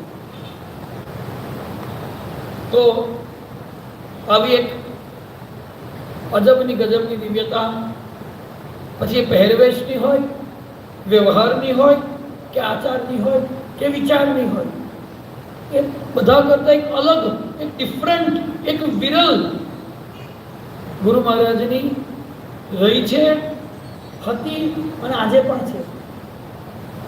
એમણે હાથે કરીને જાણી જોઈને એવી અસ્તવ્યસ્તતાને અવધૂતી વિશિષ્ટતા બનાવી છે કે જે અત્યંત આપણને સુવ્યવસ્થિત કરે છે. માટે જ એ વિરલ છે. અને એવા જ વિરલ રંગને જોવા માટે ખૂબ ઝડપથી આપણે બીજા સત્રમાં આવી જવાનું છે. અવધૂત ચિંતન શ્રી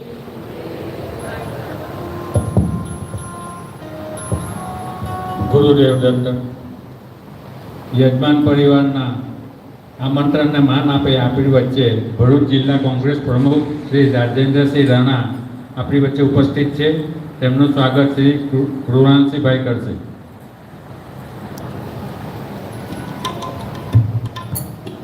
અવધૂત ચિંતન શ્રી ગુરુદેવ દત્ત.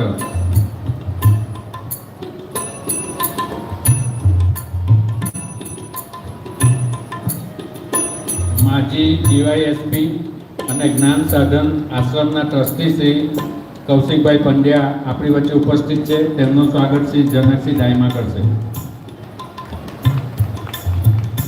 અવધૂત ચિંતન શ્રી ગુરુદેવ દત્ત. શ્રી ભરતભાઈ પારેખ ભરૂચથી આપણી વચ્ચે ઉપસ્થિત છે. તેમનું સ્વાગત શ્રી મેહુલસિંહ કરશે.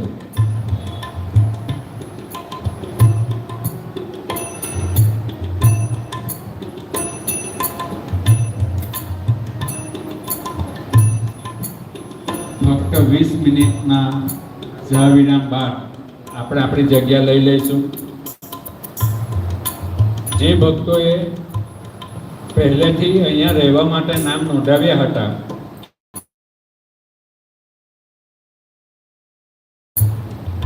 પરંતુ નજીક નારેશ્વર હોવાથી ગઈકાલે ઘણા બધા ભક્તો બાપજીના દર્શન થાય, આજે સવારની મંગલા આરતી શણગાર આરતીના દર્શન થાય એ માટે ગયા હતા.